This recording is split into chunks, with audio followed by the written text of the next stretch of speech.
황보선의 출발 새아침.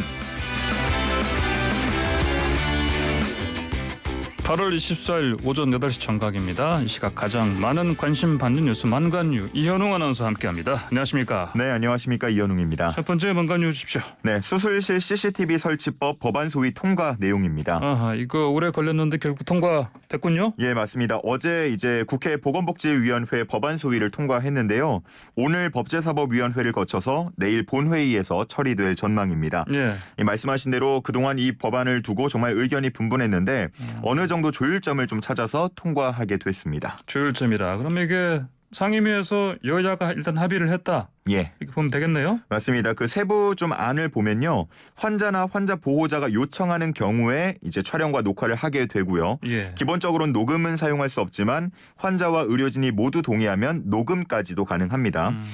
그리고 가장 중요한 거라고 할 수 있는데 환자의 생명을 구하기 위해서 위험도가 높은 수술을 하는 경우에는 예. 이런 거 같이 정당한 사유가 있을 경우에는 이제 의료진이 촬영을 거부할 수 있는 예외 조항도 포함이 됐습니다. 또 이후에 이제 열람할 때에는요. 재판을 위해서 필요한 경우 혹은 환자와 의료인 모두의 동의가 있는 경우에만 열람을 할 수 있습니다. 자, 그러면 촬영 거부의 정당한 사유 이 부분이 좀 눈에 띄는데 맞습니다. 그러면 이게 이제 한마디로 의료인들이 이거 거부할 수도 있겠다. 예. 이렇게 보면 되겠네요. 예, 그렇습니다. 그동안 이 CCTV 촬영이 적극적인 의료 행위를 방해할 수 있다라는 의견이 있었잖아요. 예. 그런 부분이 일정 부분 반영이 된 것으로 보입니다. 자, 이번에 법안이 통과가 되더라도요. 바로 시행되는 건 아닙니다. 2년간 유예 기간을 두기로 했습니다. 유예 기간 뒀다. 그럼 뭐 준비할 어떤 시간을 설정했다 이렇게 보면 되겠네요. 예, 맞습니다. 의료계에서는 어떻게 반응합니까? 일단은 반발하는 모습입니다. 예. 대한의사협회 의협 같은 경우에는 이제 기존에 주장하던 근거를 토대로 이 본회의에서 부결시킬 것을 촉구하고 있는데 예. 정보 유출로 인한 개인권 침해 문제도 있었고요. 환자와 의사의 불신을 조장한다. 그리고 의료 노동자들의 인권을 침해한다. 이런 주장입니다. 그리고 대한병원협회 병협 역시도 방어 진료에 따른 환자의 피해 같은 것들을 이유로 들면서 반대 입장을 계속 고수하고 있습니다. 환자들 단체는 환영하지요? 예, 전반적으로는 환영하는 입장인데요. 앞서서 우리가 얘기한 그 거부권과 관련해서는 예. 이 법 적용에 좀 자의적으로 해석될 가능성이 남아 있다라면서 일부 우려를 나타내기도 했습니다. 그렇군요. 알겠습니다. 자, 다음 소식 주십시오. 예, 두 번째는 탈레반의 공식 인터뷰 소식입니다. 공식 인터뷰? 대변인 그 서방 인터뷰는 간혹 나오던데 이거 저거 말씀하신 거죠? 이제 한국 언론과 인터뷰한 거? 예, 맞습니다. 예, 압둘 카하르 발키 이 탈레반의 문화위원회 소속 간부인데요. 예. 연합뉴스와 인터뷰를 가졌습니다. 이 내용을 보면 예. 현재 포괄적 정부 구성을 위한 협의가 진행 중이라면서 이 새 정부가 구성이 되면 한국을 포함한 세계가 자신들을 합법 정부로 인정해 주길 바란다라고 전제를 했고요. 그리고 한국과 경제 교류와 관련된 얘기도 했어요. 아프간에는 광물 자원이 풍부하니까 한국의 그 뛰어난 제조업과 협력을 하면 서로의 이익을 꾀할 수 있다. 이런 얘기도 했습니다. 그렇군요. 알겠습니다. 자, 앞서 그 외교부 앞에서 이제 우리나라에 머물고 있는 그 아프간인들이 예. 자, 그 아프간 현지에서 한국을 도와 일하던 가족들도 빠져나올 수 있게 좀 도와달라. 좀 이렇게 촉구를 했죠? 예, 기자회견에서. 이런 이에 대한 답도 좀 나왔습니까? 예, 그에 대한 질문과 답도 있었는데요. 예. 우리나라를 포함해서 이제 외국 정부와 함께 일했던 이들에 대한 출국을 허용할 것인가라는 질문이 있었고요. 예. 거기에 대해서 모든 외국과 일했던 그 모든 이들에게 사면령을 내렸다면서 물론 그들이 떠나지 않고 이 나라의 발전에 이바지하기를 원하지만 만약에 그들이 떠나길 원한다면 그건 그들의 선택이다. 이렇게 답했습니다. 그렇군요. 앞서 그 송영길 그 민주당 당대표가 한 400여 명 얘기했던 것 같은데 예. 그분들 얘기하는 것 같습니다. 보니까. 알겠습니다. 자, 그리고 그 여성 인권 이건 또 어떻게 입장이 나왔습니까? 여성에게도 교육이나 보건, 취업 같은 그 이슬람 체계 내에서 모든 권리가 부여될 것이라고 했고요. 예. 최근에 왜 민간인 여성이 살해됐다 이런 보도들도 저희 전해졌잖아요. 이와 관련해서는 미디어가 꾸며낸 얘기다. 그래요? 약간 이런 식으로 지금 답을 했습니다. 브로카를 안 입었다고 예, 그 내용 살했다 그런 맞습니다. 보도가 있었는데. 예, 그런 게 다 미디어가 좀 자극적으로 꾸며낸 얘기다라는 예. 답변을 했고요. 그리고 과거에 이제 우리 국민을 살해한 그런 행위들에 대해서 사과할 의지가 있느냐는 질문을 또 했는데 예.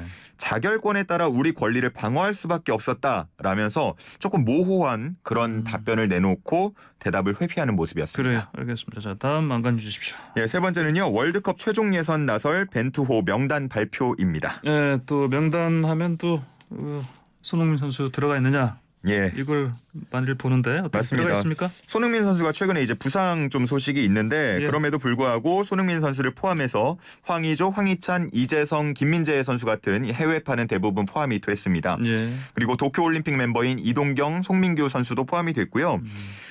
의외라고 평가를 받는 부분이 약간 이강인 선수가 빠진 부분이 있습니다. 그래요? 이에 대한 질문에는 뭐 벤투 감독이 그냥 전술적 전략적 이유다라고 하면서 구체적인 답은 좀 피하는 모습이었고요. 예. 아무래도 이강인 선수가 현재 뭐 발렌시아 그 소속팀에서 자리를 정확히 잡지 못하고 있고 또 재계약이냐 이적이냐 이걸 둘러싸고 지금 문제도 좀 있기 때문에 예. 그런 부분이 어느 정도 감안된 게 아니냐는 분석도 나오고 있습니다. 그래요. 그리고 또 다른 선수들은 어떻습니까? 또 의외라고 평가받는 선수 중 한 명이 뽑히진 않았는데요. 예. 제주 유나이티드의 주민규 선수라고 있습니다. 현재 그 K리그에서 외국 용병을 제외하고 10골 이상 넣은 유일한 공격수이기 때문에 예. 이렇게 좋은 공격력을 갖고 있는데 뽑아야 되는 거 아니냐. 매번 국가대표 발표될 때마다 이 주민규 선수의 승선 그 소식이 좀 기대가 됐었거든요. 예. 근데 이번에도 아쉽게 좀 탈락을 하는 모습이었고요. 빠졌구나. 예. 예. 대신에 벤투 감독의 선택은 김천상무의 조규성 선수였습니다. 이번에 첫 발탁이었고요. 김천상무는 K리그2에 포함된 팀인데 예. 조규성 선수를 포함해서 이제 단일팀 최다인 4명을 배출했습니다. 김천상무에서 4명. 알겠습니다. 자, 그러면 경기 언제 열립니까? 다음 주 목요일 9월 2일에 1차전 이라크와 열리고요. 다음 주가 벌써 9월이군요. 예, 그렇습니다. 그리고 또 다음 주, 그 다음 주죠. 예. 9월 7일 화요일 오후 8시에 이제 레바논과 경기를 펼칩니다. 예. 원래 이 레바논과 경기는 레바논 홈에서 치러질 예정이었는데 예. 두 팀이 이제 협의를 하면서 우리 수원 경기장에서 열리게 됐거든요. 예. 어떻게 보면 우리 대표팀은 좀 체력을 비축할 수 있고 좋은 컨디션에서 1차전과 2차전에 나설 수 있기 때문에 예. 2연승 딱 하고 시작을 하면 좋겠습니다. 예, 1차전은 9월 2일 8시 A매치니까 8시죠. 서울 맞습니다. 월드컵 경기장에서 그다음에 9월 7일 화요일에 수원에서 예, 오후 8시 똑같습니다. 8시 알겠습니다. 다음 만간 주십시오. 예, 네 번째는요. 총파업 예고한 서울교통공사 노조입니다. 그러면 지하철 아닙니까? 예, 맞습니다. 그동안 이 적자를 좀 거듭해 왔기 때문에 네. 결국은 서울교통공사가 지난 6월에 이제 구조 조정안을 발표했습니다. 정원의 10% 이상인 1,971명 정도를 감축한다라는 계획이었는데요. 예. 노조가 이에 반발해서 총파업을 예고했습니다. 이 노조가 제시한 그 협의하자고 한 사안은 총 3가지인데요. 먼저 이 구조 조정안을 철회할 것을 요구했고요. 예. 그리고 노약자 무임 수송에 대한 손실분을 국비로 보전해달라라는 주장도 했습니다. 그리고 또 청년 신규 채용도 이행해달라고 했습니다. 그래요. 자, 이게 보면은 이제 적자 책임이 뭐 인건비에만 있지 않다. 그렇죠. 이런 주장 같은데요. 맞습니다. 그렇게 볼 수 있고요. 이런 요구들이 만약에 받아들여지지 않으면 다음 달 14일에 총파업에 돌입하겠다고 했습니다. 근데 뭐 총파업에 돌입하더라도 지하철이 완전히 멈춰서는 건 아닌 게 예. 2008년에 도입된 필수 유지 업무 제도에 따라서 30% 수준은 인력을 유지를 해야 되기 때문에 예. 예, 약간 감축되는 정도로 운영이 될 것으로 보입니다. 근데 과거에는 이제 감축이 되면 그저 좀 왜 이렇게 지하철이 안 와라면서 불편했다고 한다면 예. 이제는 코로나 좀 상황이지 않습니까? 그렇기 때문에 감축이 되면 한 열차에 타는 승객 수가 더 많아진다는 걸 예. 의미하니까 예. 약간 상황이 좀 심각하다고 볼 수 있겠습니다. 밀집 밀폐 상황이 더 심각해진다. 맞습니다.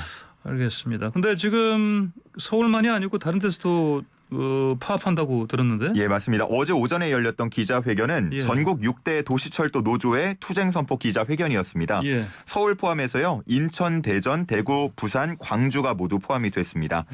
이렇게 전국 단위 도시철도 노조의 연대 파업 예고는 이번이 처음이고요. 노사 협상이 원활하게 진행이 되지 않으면 모두 9월 14일에 파업에 들어갈 것으로 보입니다.